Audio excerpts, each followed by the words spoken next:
Assalamualaikum warahmatullahi taala wabarakatuh. Alhamdulillah, pada kesempatan kali ini kelompok kami bisa mempresentasikan hasil makalah yang berjudul Pengangguran, Kemiskinan, dan Fenomena Kriminalitas dalam Perspektif Sosiologi. Dalam kesempatan kali ini kami akan membahas satu persatu materi yang telah kami buat. Yang pertama, pengangguran dalam perspektif sosiologi. Pertama, terlebih dahulu kita harus mengetahui apa itu pengangguran. Pengangguran adalah suatu kondisi di mana orang tidak bekerja karena tidak tersedianya lapangan pekerjaan. Penyebab terjadinya pengangguran di Indonesia diantaranya sebagai berikut. Yang pertama, ketidakseimbangan antara pekerjaan dan jumlah tenaga kerja. Dan yang kedua, kemajuan teknologi. Dan yang ketiga, kemampuan para pencari kerja yang tidak sesuai. Dan yang kelima, kurangnya pendidikan dan keterampilan. Dan yang keenam, tingkat kemiskinan. Dan yang ketujuh, adanya PHK. Dan yang terakhir, pasar global. Apalagi ditambahnya pada tahun 2020 ini ada banyak negara, utamanya negara kita, negara Indonesia, mengalami semacam wabah penyakit yang sudah kita kenal, COVID-19. Otomatis angka pengangguran utamanya di negara kita, negara Indonesia itu semakin meningkat dikarenakan PHK, pemutusan hubungan kerja. Menurut Kahar S. Cahyono, ada sekitar 29.000 pekerja yang terkena PHK. Nah, dampak pengangguran ini ada dua bagian. Yang pertama, dampak pengangguran bagi perekonomian suatu negara, di antaranya menurunnya pendapatan per kapita, dan yang kedua, menurunnya pendapatan pemerintah yang didapat dari sektor pajak, dan yang ketiga, meningkatnya biaya sosial yang wajib dikeluarkan pemerintah, dan yang terakhir, meningkatnya hutang negara. Dan yang kedua, dampak pengangguran bagi masyarakat. Yang pertama, menambah beban psikis para pengangguran dan keluarga atau kerabat dekatnya. Dan yang kedua, menurunnya keterampilan para pekerja yang telah menganggur lama.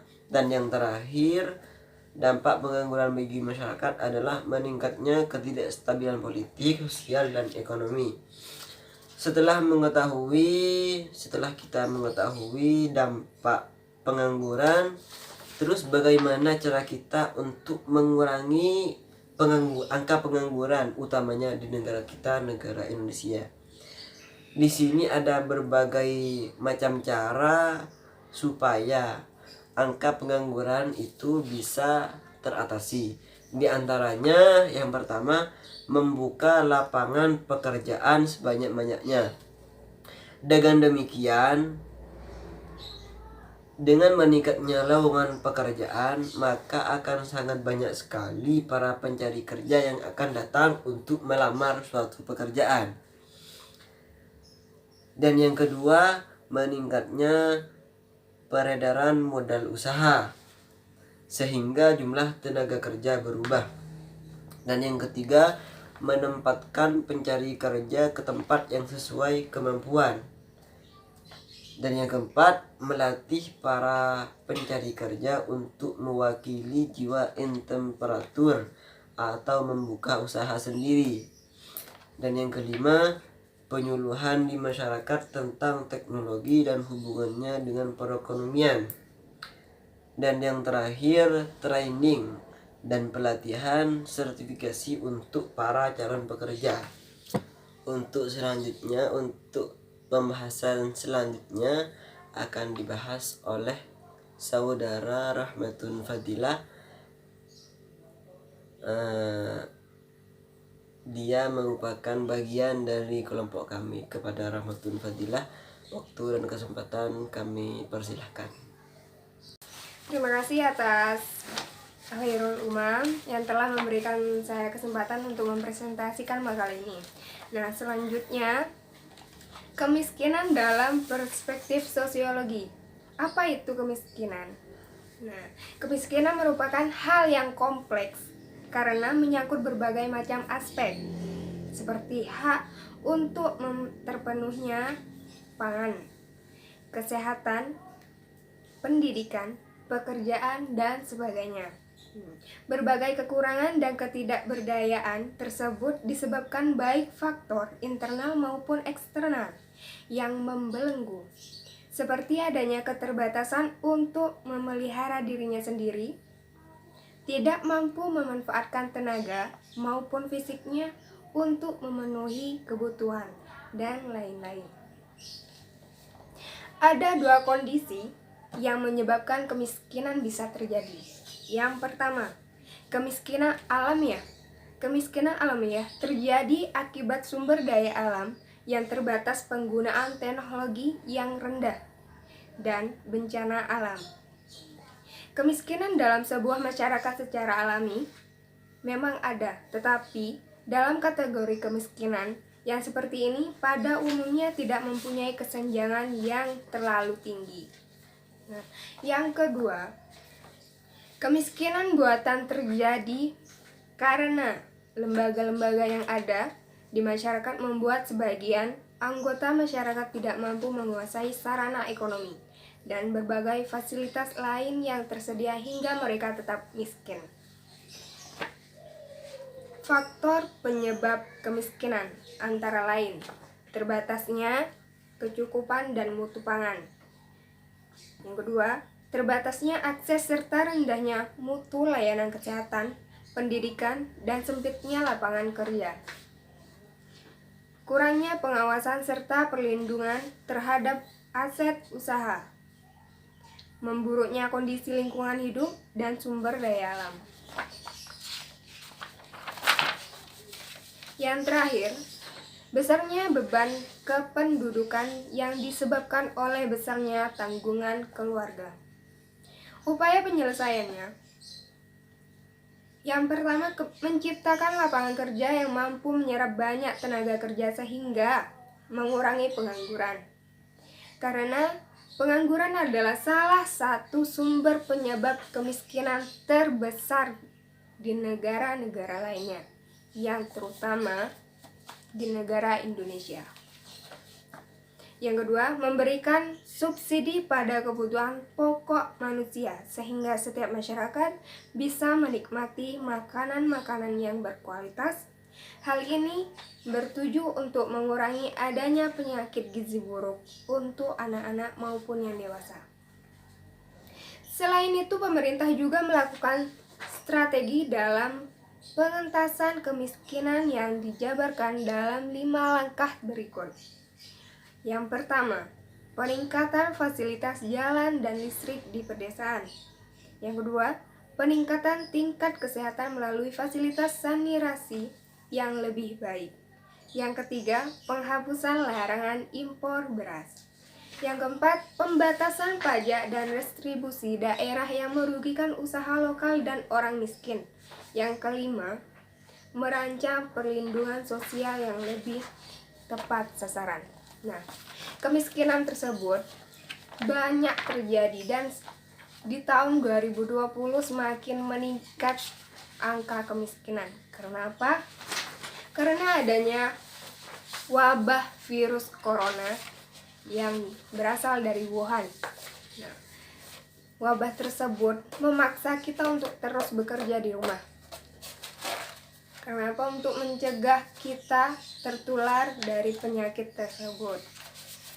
Perusahaan terpaksa memecat atau mem-PHK para pekerja karena perusahaan telah banyak merugi, pengeluaran banyak tapi pemasukan sedikit. Di Indonesia tersendiri, kemiskinan terlalu banyak, terlalu sering dialami, dan PBB merencanakan atau berencana untuk mengakhiri kemiskinan global hingga tahun 2030. Misi pembangunan berkelanjutan periode 2015-2030 ini dibangun atas keberhasilan Millennium Development Goals yang telah berhasil membantu jutaan orang untuk keluar dari kemiskinan. Namun demikian, Perserikatan Bangsa-Bangsa atau PBB menilai meskipun jumlah angka kemiskinan menurun sejak 1990, namun kemiskinan masih akan tetap ada di dunia. Seluruh negara di dunia tidak pada jalurnya untuk mengentaskan kemiskinan pada 2030. PBB memproyeksikan terdapat 6% kemiskinan di dunia. Berbicara dampak kemiskinan mungkin tidak akan pernah habisnya. Dan bukan hal yang tabu lagi dibicarakan semua lapisan masyarakat. Kemiskinan dapat terjadi pada siapa saja, tidak memandang umur, tahta, ataupun harta. Kemiskinan memiliki keseratan hubungan dengan masalah-masalah sosial dan masalah ekonomi. Sebagai permasalahan sosial, kemiskinan berhubungan erat dengan nilai-nilai sosial dan lembaga-lembaga kemasyarakatan. Masalah tersebut bersifat sosial karena bersangkutan dengan hubungan antar manusia dan di dalam kerangka bagian-bagian norma budaya. Dan kemiskinan dapat menjadi permasalahan sosial kemasyarakatan karena memiliki berkaitan dengan gejala-gejala yang mengganggu kelanggengan dalam masyarakat.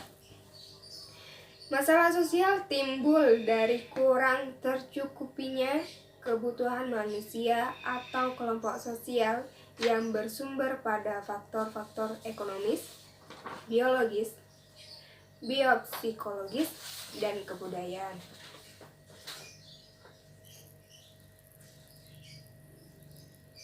Sedangkan kemiskinan dalam permasalahan ekonomi menjadi perhatian khusus pemerintah suatu negara karena dampak kemiskinan menjadi permasalahan serius yang harus segera diutaskan karena menyangkut harkat dan martabat serta menjadi suatu kepercayaan bagi suatu negara yang melakukan hubungan internasional dengan negara yang lainnya.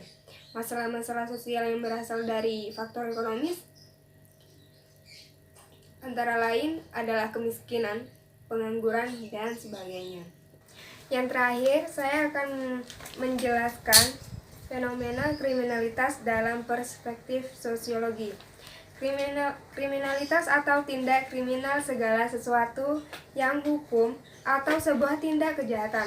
Pelaku kriminalitas disebut seorang kriminal.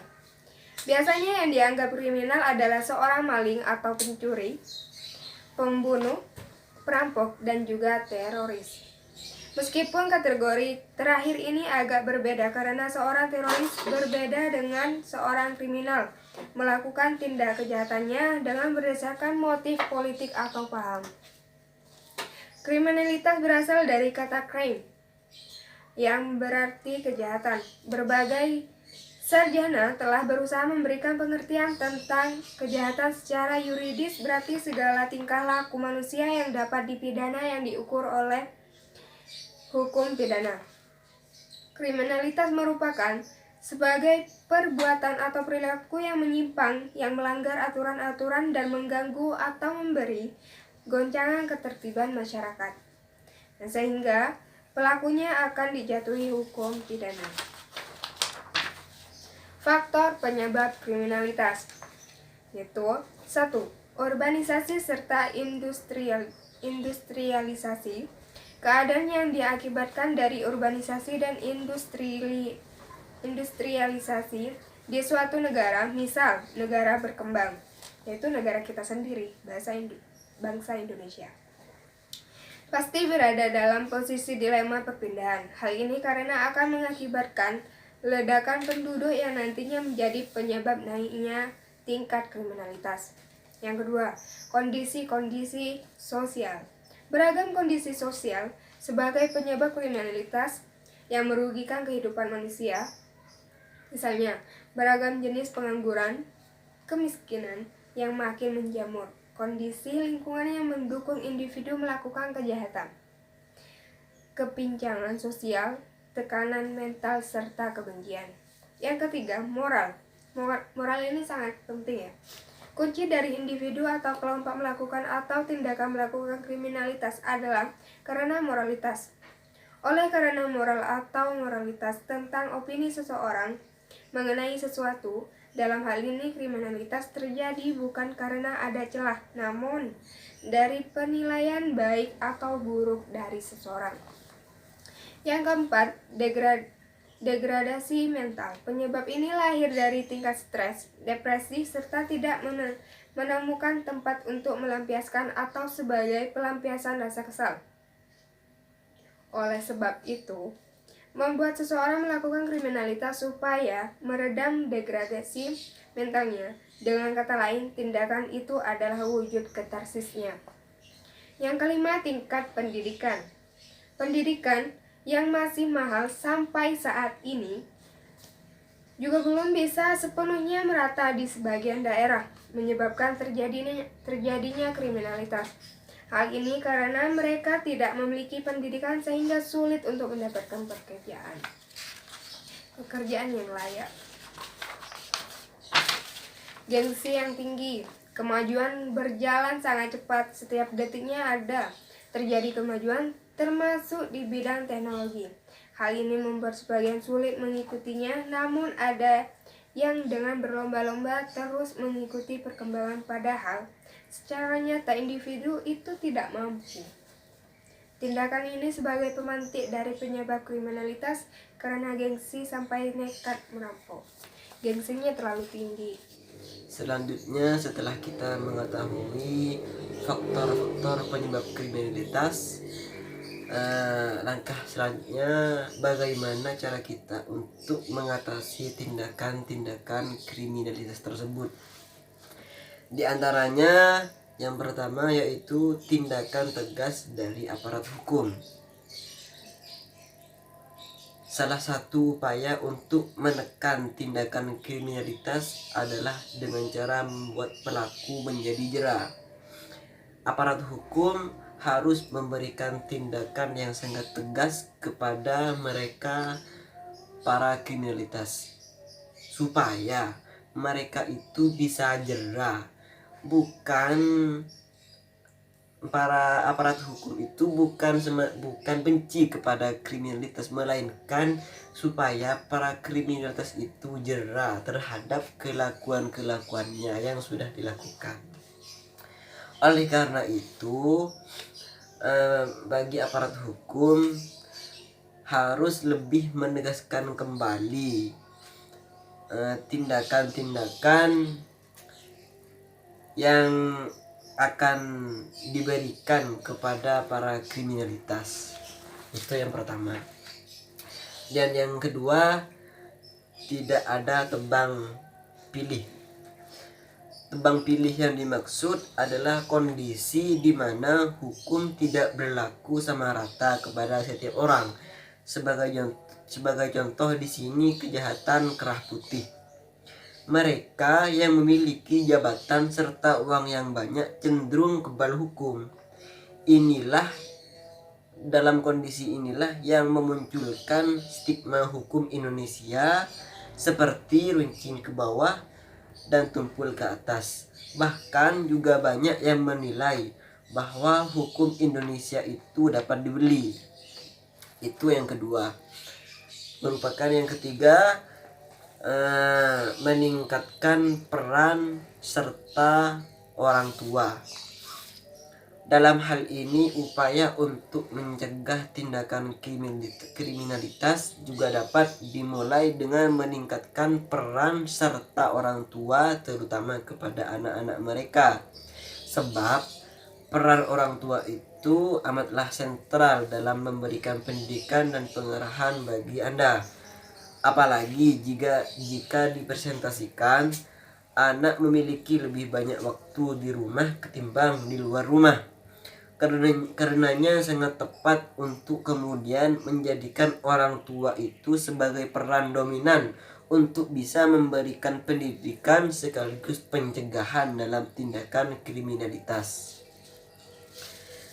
Yang selanjutnya, menciptakan lapangan kerja sebanyak-banyaknya.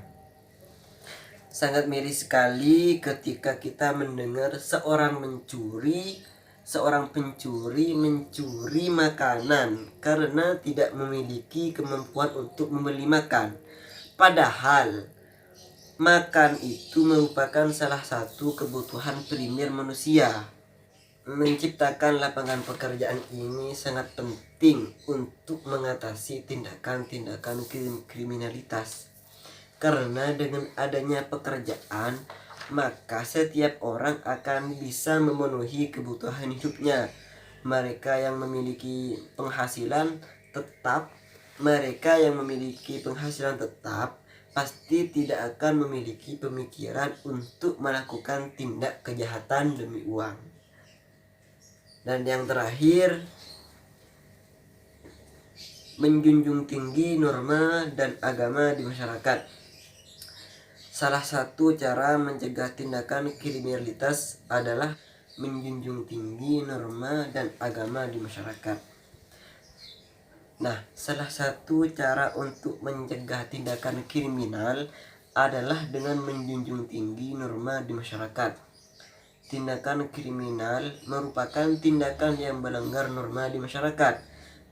Tentunya dengan adanya upaya menjunjung kembali norma dan nilai di masyarakat, maka tentu upaya tindakan kriminalitas dapat dicegah. Selain itu, masyarakat Indonesia juga harus menyadari bahwa nilai agama dan norma yang berlaku di masyarakat merupakan bagian dari tradisi dan budaya. Tentunya hal itu merupakan alarm bagi kita semua untuk membedakan antara mana yang perbuatan baik dan mana perbuatan yang tidak baik. Yang terakhir, kesimpulannya, pengangguran adalah seseorang yang tergolong angkatan kerja dan ingin mendapat pekerjaan tetapi belum dapat memperolehnya. Pengangguran menyebabkan tingkat pendapat nasional dan tingkat kemakmuran masyarakat tidak mencapai potensi maksimal, yaitu masalah pokok makroekonomi yang paling utama. Pengangguran disebabkan oleh besarnya angkatan kerja tidak seimbang dengan kesempatan kerja, struktur lapangan kerja tidak seimbang, kebutuhan jumlah dan jenis tenaga terdidik, dan penyediaan tenaga terdidik tidak seimbang. Meningkatnya peranan dan aspirasi angkatan kerja wanita salam seluruh struktur Angkatan Kerja Indonesia, penyediaan dan pemanfaatan tenaga kerja antar daerah tidak seimbang. Yang kedua, secara sosiologis, kemiskinan akan terus terjadi, yang disebabkan oleh faktor alamiah maupun faktor struktural, terutama yang disebabkan oleh faktor-faktor alam yang tidak dapat dikendalikan oleh manusia. Manusia hanya dapat melakukan antisipasi dan pencegahan agar dampak kemiskinan yang terjadi tidak terlalu besar, sehingga tidak terdampak pada kerusakan dan menjadi permasalahan pada tatanan atau sistem kehidupan sosial dan struktur kemasyarakatan. Kesimpulan tadi merupakan akhir dari presentasi kami. Manabila ada kekurangan dan tutur kata dari kami mohon maaf yang tiada batasnya, khususnya kepada dosen pengampu kami, Bapak Hendri Masduki, Esos MSI. Kami mohon maaf yang tiada batasnya. Akhirul kalam, hadanallahu wa iyyakum ila siratal mustaqim. Assalamualaikum warahmatullahi wabarakatuh.